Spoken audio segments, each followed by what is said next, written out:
এই 3 বছর আগে আমরা বাড়ি ভাঙছি, এখন আমাদের বাড়ি ঘরে সারতে পারি নাই, আর কুরবানি আমরা দিব কিভাবে? আমাদের খুব গরিব এলাকা, এই জন্য আমরা কুরবানি দিতে পারি না, কুরবানি নাই। এটা হলো কুরবানির ঈদ, কুরবানি যদি না দিতে পারি বা নাই, আমাদের কি আনন্দ উৎসব? কুরবানি না হলে উৎসব কি দিয়ে হয়? উৎসব হয় না। আমাদের মনে করেন যে আনন্দই নাই, কুরবানি নাই, আমরা কুরবানি দিতে পারি না, কুরবানি নাই আমাদের এলাকায়, কুরবানি নাই, উৎসব নাই আমাদের।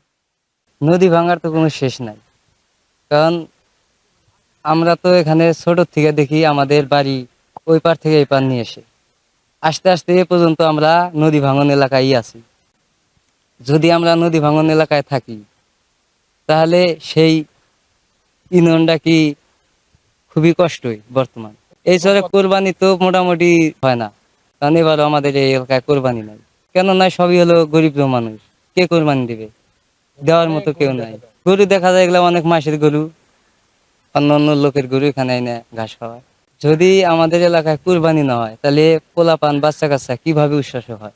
তাদের কোনো ঈদ নাই, যেহেতু কোরবানি যে জায়গায় না থাকে ওখানে কিভাবে ঈদ হইতে পারে? শহর এলাকার এখানে কুরবানি তেমন হয় না, ওই না মনে করেন যে শাক পাতার খাই, হয়তো নদীতে মাছ টাছ মারি, এই সমস্ত করে চলি। যাত্রাপুরেও যোগাযোগ যাওয়া ভালো না, এই অবস্থায় আমরা চলি আর কি। ঈদের আনন্দ নাই।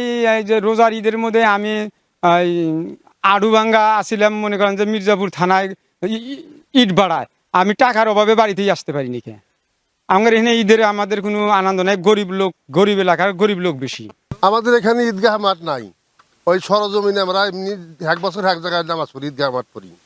আর আমাদের এই এলাকায় কোনো কুরবানি হয় না, মানে বসত বাড়ি ভাঙা চুরা এক জায়গায় 1 বছর কি 2 বছর থাকি, অভাব আনার জন্য কেউ কুরবানি দিতে পারি না।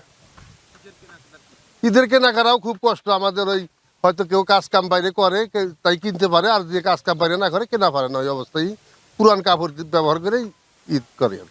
চরাঞ্চলের মানুষের মধ্যে এখন যেটা চিন্তা সেটা বন্যা নিয়ে, আপনার ঈদ নিয়ে তাদের চিন্তা নেই। চরাঞ্চলের মানুষের কিন্তু এমন একটাই চিন্তা, তার এই বন্যায় তার বাবা মা কই থাকবে, তার ছেলে মেয়ে কই থাকবে, এটি নিয়ে তাদের চিন্তা।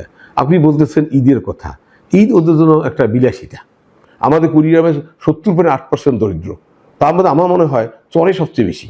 বাংলাদেশের মধ্যে 32টি জেলার মধ্যে 100টি উপজেলায় চর রয়েছে, লোক সংখ্যা প্রায় 2 কোটি। এই বিশাল জনগোষ্ঠীর জন্য সরকার এখন পর্যন্ত কিছু ভাবেনি, কিন্তু আমাদের একটা আন্দোলন চলছে। সে আন্দোলন হলো চর বিষয়ক আমরা মন্ত্রণালয় চাই, এর বাইরে কিছু না। চর বিষয়ক যদি মন্ত্রণালয় হয় তা চরে কারা বসবাস করে এই জরিপটা থাকবে, এবং কারা গরিব। চরে যে সবাই যে গরিব তা না, অনেকে আবার ফসলি আবাদ করে, তারা গরু পালন করে, ছাগল পালন করে, এটা ঠিক আছে, কিন্তু বিশাল জনগোষ্ঠী দারিদ্র, তাদের জীবন মান উন্নয়নের জন্য চর বিষয়ক মন্ত্রণালয় করা অত্যন্ত জরুরি বলে আমি মনে করি। পৃথিবীর উন্নত দেশে যদি কোনো একটা বাড়ি যদি বসত ভিটা যদি ভেঙে যায়, সাশ্বাস সরকার টাকা দেয়। আর আমাদের দেশে কি, বসত ভিটা ভেঙে গেলে সরকারে হয়, ওই লোকেরা থাকে না। প্রায় 10 বছরে 1 লক্ষ লোক গৃহহীন হয়েছে, আমাদের তথ্য মধ্যে, বিভিন্ন তথ্য মধ্যে 1 লক্ষ লোক গৃহহীন হয়েছে, কিন্তু 1 লক্ষ গৃহহীনকে একটা পয়সাও দেওয়া হয়নি। আর কারাগার গৃহহীন হয়েছে এই জন্য জরিপ কোন প্রশাসন কোন দপ্তরে নেই। তা আমাদের যে আন্দোলনটা চলছে বর্তমানে সেটা হচ্ছে নদী ভাঙনের কারণে যারা বসত ভিটা হারাবে এবং তার তাৎক্ষণিকভাবে তাদেরকে ক্ষতিপূরণের ব্যবস্থা করতে হবে, প্রয়োজন আইন করতে হবে সংসদে।